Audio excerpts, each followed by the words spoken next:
Hey y'all, welcome to Journey with Jazz. I am Jasmine Mullen, your host, soon to be Jasmine Allen. So I haven't changed my last name yet because I want to wait until my wedding. And for those of you who don't know, I'm having a wedding, even though we're already married.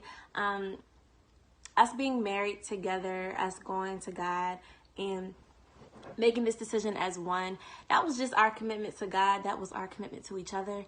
Now we want it to be to our family. We want to celebrate with our family. So we're going to have a wedding. It's going to be so big. I mean, big, because everything that we've been through, everything that we've survived through, our wedding is like a celebration of that. So I'm pretty sure it'll be December 2020, which will probably be the month that I graduate from law school as well. So it's just going to be a lit month. I think Dre just got here. Dang. I feel like I act different when he listening to me. Like I be nervous or something.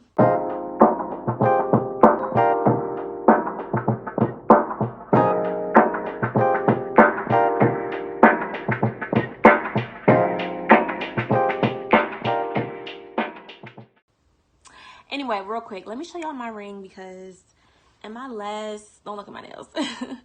In my last video, I had on a promise ring that Dre had given me. I didn't have my wedding ring on because I was getting it serviced. So he has a warranty on it. So every few months I can get it serviced and cleaned and everything. Okay, so I am a little bit nervous about this message today because it was so recent, and I think also because I have to be a little bit transparent. I'm good at being transparent, but at the same time it's recent. So it's like, let me get myself together first and then be transparent. But no, I definitely wanted to share this with y'all just because y'all are journeying with me. So I'm not about to say something that happened 3 years ago. No, that's happened 2 weeks ago. And I learned so many things from it, and I'm still learning so many things. So let's just jump right in. The main thing that I want to highlight today is humility. And how when you get chosen, when you get picked, when you get hand selected, which is what God has done with all of us. He's given all of us a purpose, a calling.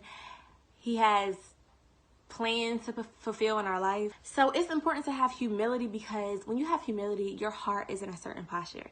So, okay, story time. Recently, I got chosen for a position at my church, and I can shout out my church because I love my church. It's lit. I absolutely love it. I love the leadership. I love everybody who is pouring into everybody. I love the worship. I love everything about it. So I could shout it out. But at the same time, for the, just to be focused on what the message is about today, I'm just going to leave out the name. But those of you who know me know the name. You know the name. You heard of the name. You know about us. You see about us. Now let me stop. But anyway. Yeah, so I got chosen for a position at my church. It was a little bit random because, for those of you who don't know, I actually was at home in Delaware for my second year of law school, just taking online classes and getting ready to have my baby. I had him in November 15th, and, I just decided to go home for that year. I didn't know what to expect. I didn't know how pregnancy was going to go. I didn't know how everything worked, and I was just like, I'm about to just be home. And it worked out because I was able to take a lot of my electives and just get all those out the way. And I didn't fall behind. I felt like a semester behind, but not too far behind.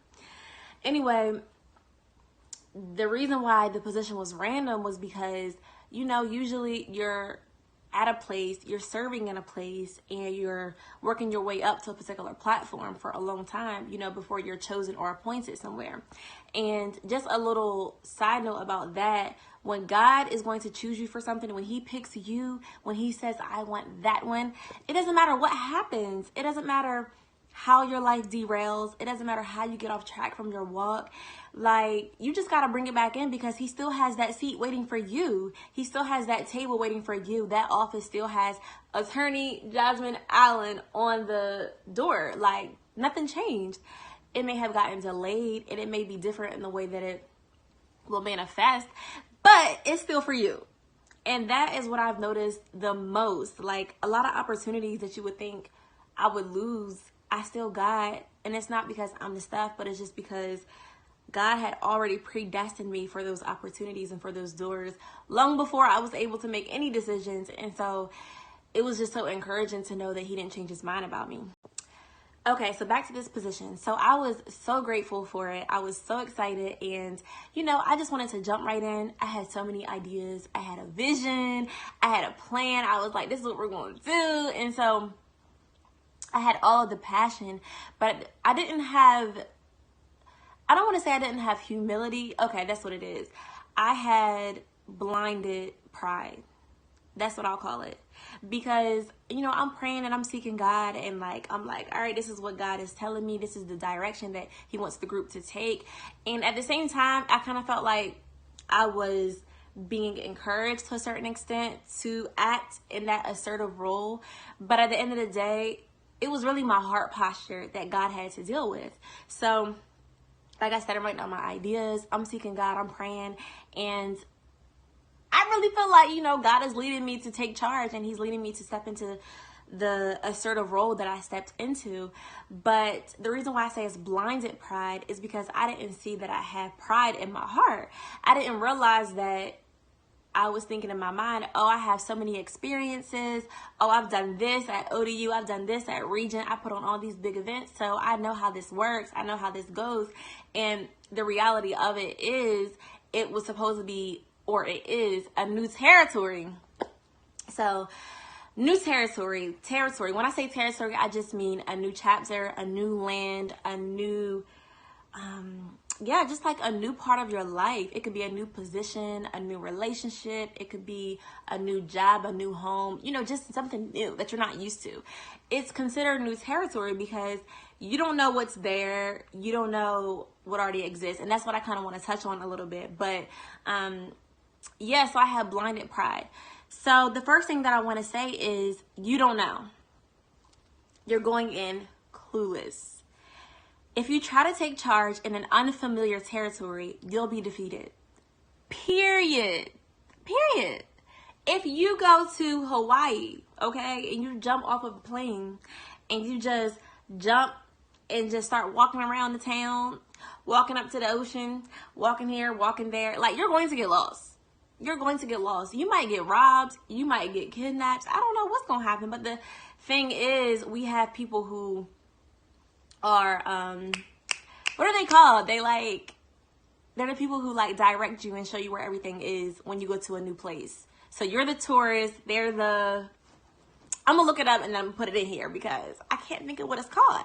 But anyway, there are designated people to help tourists when they go to a new land, when they go to a new territory, because they have no idea where they're going and they don't know where the sites are. They don't know how to get around to the hotels and restaurants where the hot spots are. They're clueless.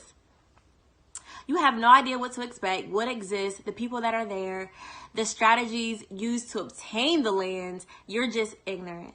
The second point is, you weren't there, so you haven't been there. And specifically, I want to say, okay, regarding the position that I got chosen for, I haven't been there. I was at home for a year. So although I still was chosen for the position, I haven't been groomed in the position. I didn't know how things worked, how things operated, and I kind of wanted to take charge without even understanding the background of things. So since you weren't there to fight to get the land, to establish the land, you don't know how to cultivate it or how to take care of it. So, okay. Thank you, Holy Spirit. My ministry, King's Daughters Connect, I started that from the ground up, okay, in 2015. And we had our first conference in 2016. So, I think so. No. We had our first conference in 2017, and I started it in May 2016. So, every part of it was a fight. I had a vision, and I was like, all right, I'm about to gather these girls together. We're going to plan these conferences. We're going to get to know each other, empower each other, love on each other. And, I had a vision, but still, the process has been hard. People have graduated, people have moved on, people have started their own businesses and brands. And so I've had to continuously adjust and transition and overcome so many things while still having a personal life, while still having my academics, while still having my own career.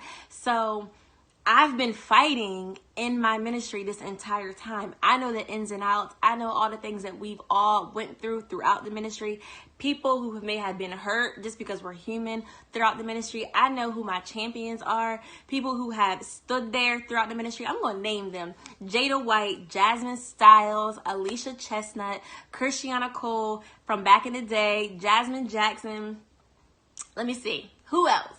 So many people have like put on for King's Daughters, and I'm not just, there are a lot of people who've played a role, but I'm trying to think of people who really put in. Kayla Fleming, she really put in for King's Daughters, like people who have labored.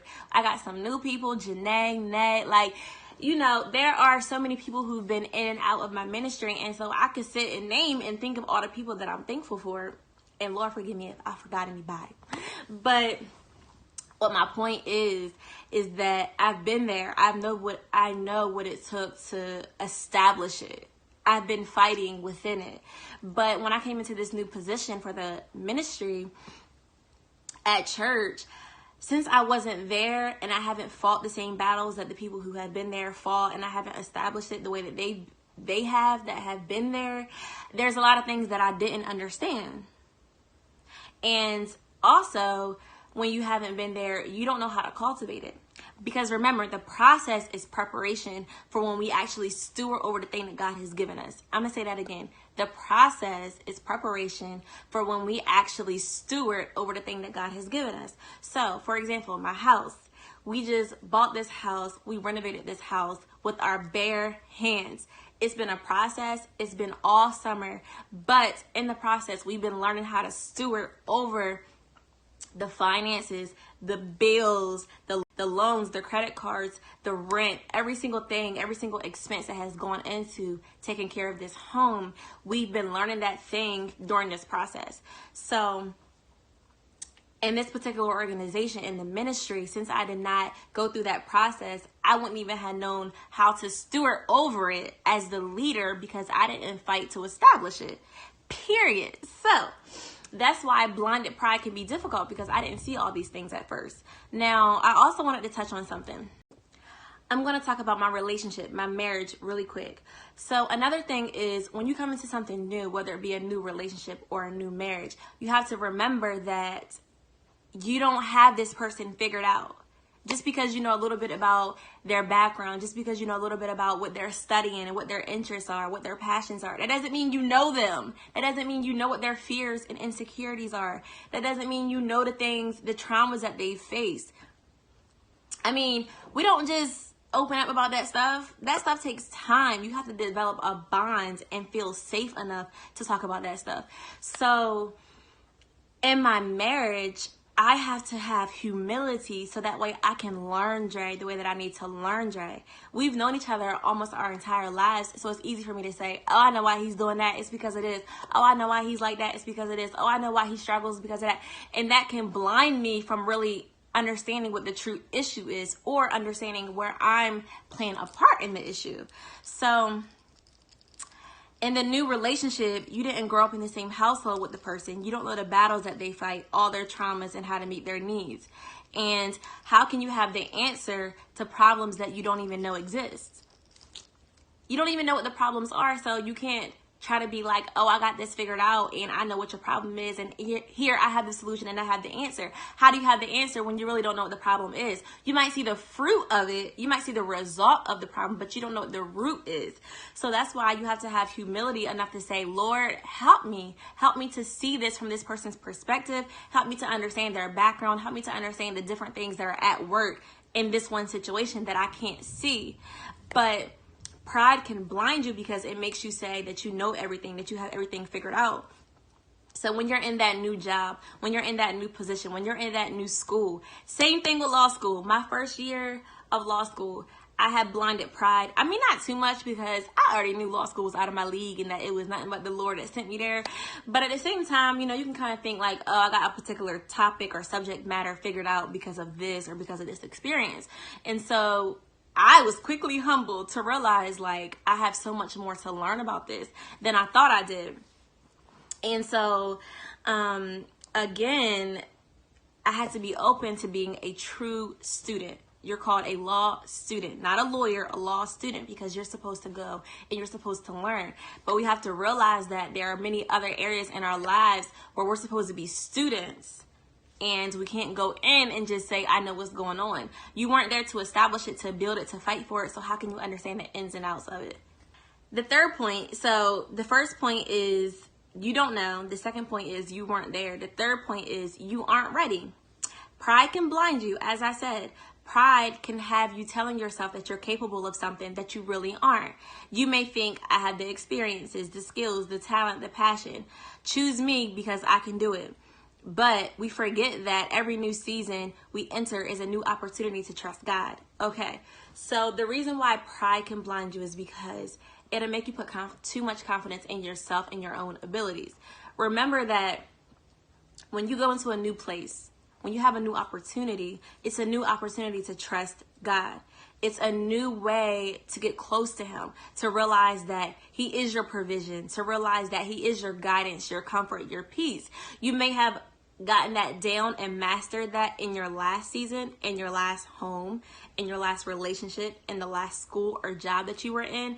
But now that you're in a new place, you have to realize that this is going to require a new level of trust and confidence in God. So when we allow pride to blind us, we say that I can do it because of all these things that I've done in the past, but this is a new season. So God isn't going to bring you to a lane that he thinks you can cultivate on your own. He wants your total dependence to be on him.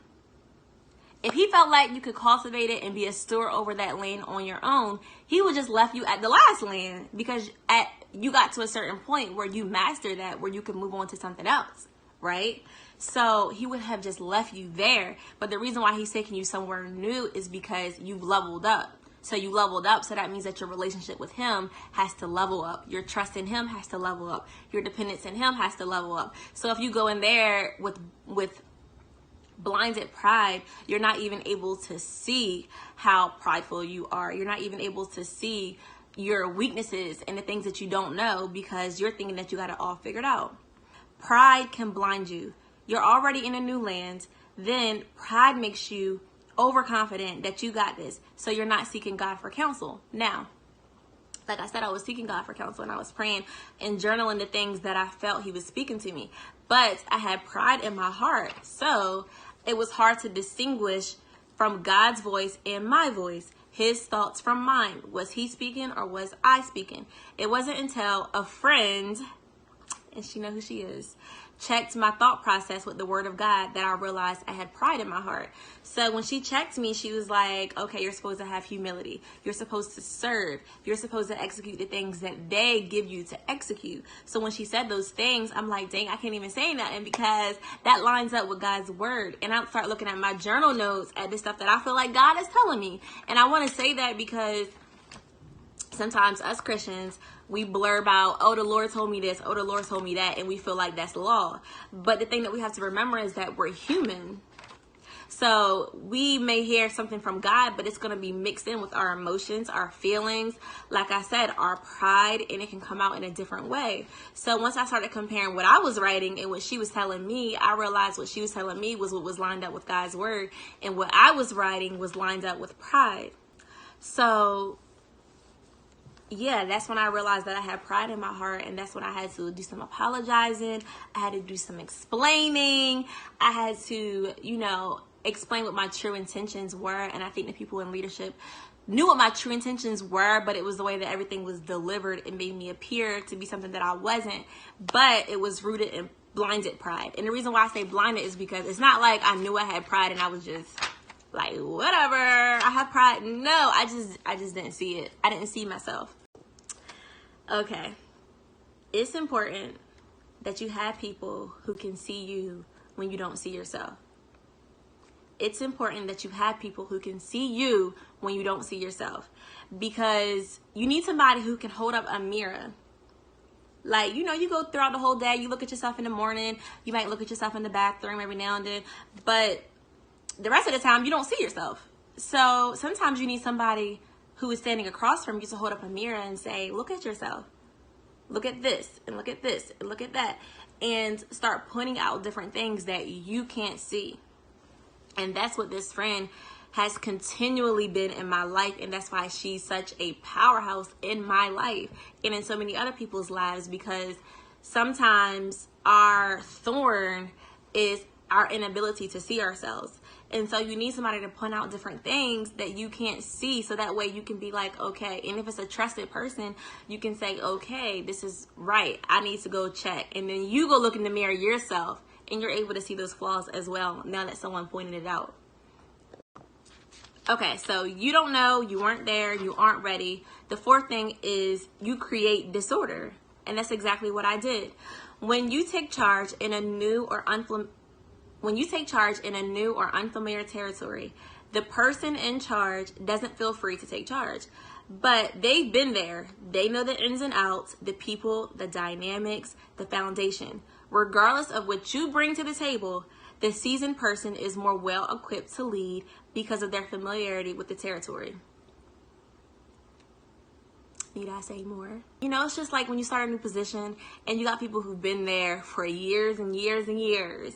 And so when you come and you kind of act like a know-it-all, or you act like you don't want to be taught or helped or coached in no way, they feel some type of way because they're well equipped to help you. It doesn't matter what school you went to. It doesn't matter what certifications you have. It doesn't matter what degrees you have. If you haven't been there actually working through those things and working through those muscles, you don't know what it's like. So the seasoned person is more equipped to be in your position than you because they've actually been there. So the person that God chooses to lead must lead because he was intentional in choosing them. The person that God chooses to lead must lead because he was intentional in choosing them. And so in the Bible, when I don't got my Bible in front of me, so bear with me. So in the Bible, when Samuel, the prophet, goes to choose who the next king is going to be, and he comes, and so there are all these sons, I think it's 7 sons, and he goes and he's like, no, not that one, no, not that one, no, not that one. And he chooses David, which was the least likely to be chosen. And so God said that man looks at outward appearance, but God looks at the heart. So this is important because, you know, when God chooses somebody to lead, it's because he chose them to lead. He has his reasons. He has his will. He knows the purpose that he intended for them. So instead of saying, oh, but look at my resume, you have to rip the resume and say, God, I surrender to your will and I come up under somebody else's leadership. So it goes back to humility. It goes back to saying, okay, I need to submit not only to this person's leadership, but to God's leadership because he's intentional. He has a reason for everything. So Lord, let me humble myself so I can see what you're trying to show me. Let me humble myself so I can see how you want me to develop and to learn from this person. Speaking of learn, that's the next point. You need to learn. God is trying to teach you to work the land. When you serve as a student, you learn how everything and everyone operates. It is training ground, so you know the functions and the technicalities. Then you can plow the land, you can plant seeds, and you can produce crops. But how can you do that if you know nothing about it? You don't even know what the agriculture is in that land.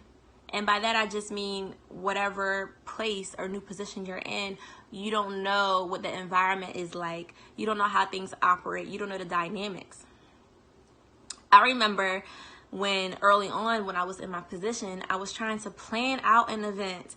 And I had to ask the people who's been there how the event was run. How did this work last year? How did this work the year before that? What happened? I wasn't there. So I was trying to plan an event that I never even experienced myself. And so it just goes back to, you know, I was trying to plan something I knew nothing about and lead people who knew nothing about me. I mean, a little bit dramatic. They know me, but at the same time, not to that capacity and not in that way.